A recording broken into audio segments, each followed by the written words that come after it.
রাসূলুল্লাহ সাল্লাল্লাহু আলাইহি সাল্লাম বলেছেন, আল মুসলিমু মিল্লাতুন ওয়াহিদা ওয়াল কুফরু মিল্লাতুন ওয়াহিদা। বিশ্বনবী বলেছেন, গোটা দুনিয়ার মুসলমানরা এক। উত্তর মেরুর মুসলমান তোমরা যারা আছো, যারা পৃথিবীর দক্ষিণ মেরুতে আছে, দক্ষিণ মেরুর কোন মুসলমান যদি কোনো জুলুমের শিকার হয়, আক্রান্ত হয় কোনো কাফের ফুজ্জারদের হাত দ্বারা, উত্তর মেরুর মানুষগুলো আক্রান্ত হতে হবে। পশ্চিম মেরুর যে সকল মুসলমানরা তোমরা আছো, পশ্চিম মেরুতে যদি কোনো মুসলমানরা আক্রান্ত হয়, পূর্ব মেরুর মুসলমানরা আক্রান্ত হতে হবে। রাসূলুল্লাহ সাল্লাল্লাহু আলাইহি সাল্লাম বলেছেন, আল মুসলিমু মিল্লাতুন ওয়াহিদা। গোটা মুসলিম বিশ্ব হলো, সমস্ত মুসলমানরা হলো একটা বডির মতো, একটা দেহের মতো। প্রিয় ভাইরা, আজকে আমাদের চোখের সামনে দেখুন, আজকে আমাদের ফিলিস্তিনি ভাই বোনদের অবস্থাটা কি। আজকে মসজিদগুলো মাটির সাথে ধসিয়ে দেওয়া হচ্ছে, মসজিদের মিনারগুলো মাটির সাথে ধসিয়ে দেওয়া হচ্ছে, হসপিটালগুলো পর্যন্ত নিরাপদ নয়, মাদ্রাসাগুলো ধ্বংসস্তূপে পরিণত হয়েছে। ছোট্ট ছোট্ট মাসুম বাচ্চাদেরকে অপরাধ ছিল।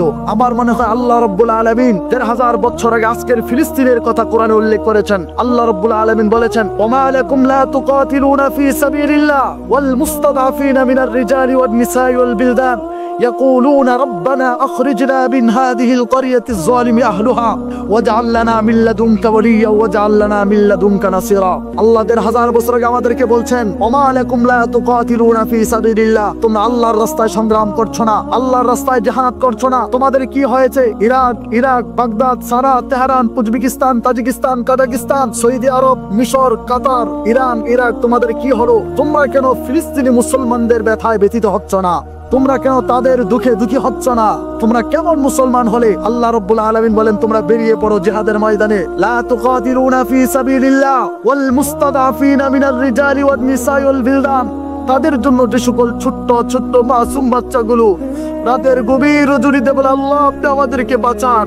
আমার মা বোনেরা বলে, ওয়াল মুস্তাদআফিনা মিনার রিজালি ওয়ান নিসাই ওয়াল বিলদান। মা বোনেরা বলে, আল্লাহ আপনি আমাদেরকে জুলুম থেকে বাঁচান। রব্বানা আখরিজনা মিন হাযিহিল ক্বরিয়াতি যালিমি আহলুহা ওয়াজআল লানা মিন লাদুনকা ওয়ালিয়্যা ওয়াজআল লানা মিন লাদুনকা নাসিরা। ও আল্লাহ, নতবা আপনি আমাদের জন্য একটা নেতা নির্বাচন করুন। প্রিয় মুসলিম বিশ্ব, আমি মুসলিম বিশ্বকে বলতে চাই, আজকে দেখুন ফিলিস্তিনের পাশে সৌদি আরব, ইরান, ইরাক, এদিকে আছে মিশর। এই বিশ্বগুলো যদি ইসরায়েলকে ধরতো, তাহলে ইসরায়েলকে কখনো পারতো গাজার উপরে হামলা করতে, আমার ফিলিস্তিনি ভাইদের উপরে নির্যাতন চালাতে? আজকে সৌদি কেন দিচ্ছে না? কারণ তারা জানে, যদি আমি তাদের উপরে হামলা করি, তাদের উপরে নির্যাতন করি, তাহলে আমার তেলের চাকা বন্ধ হয়ে যাবে, আমার থেকে তারা তেল নেবে না। সৌদি আরব আজকে ঘোষণা দেখ, আমি আর ইসরায়েলের কাছে তেল বিক্রি করবো না। আগামী দিন সৌদি আরবের তেল না পেলে ওই যে ইসরায়েলের বিমানগুলো আকাশে উঠতে পারবে না। আকাশে যদি বিমানগুলো বন্ধ করে দেওয়া যায়, আর বিমান থেকে মুসলমান ভাই জুলুম করতে পারবে না, আমাদের মসজিদের মিনারগুলো ভাঙতে পারবে না, এত কিছুর দরকার না। সৌদি আরব আপনি তেল বন্ধ করে দেন, আপনি পারেন না,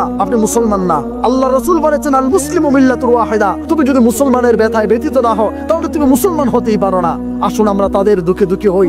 আমার ফিলিস্তিনি ভাইরা, আমার গাজার ভাইরা, আমি আপনাদেরকে বলছি, আমরা লাঞ্ছিত, আমরা ব্যথিত। কি বলবো ভাই, যদি পারতাম অবশ্যই আপনাদের কাছে চলে যেতাম। দিল থেকে দোয়া করি, কলিজা থেকে দোয়া করি, ইনশাআল্লাহ ভাই আপনাদের সাথে আমাদের জান্নাতে দেখা হবে, আপনাদের সাথে আমাদের জান্নাতে সাক্ষাৎ হবে।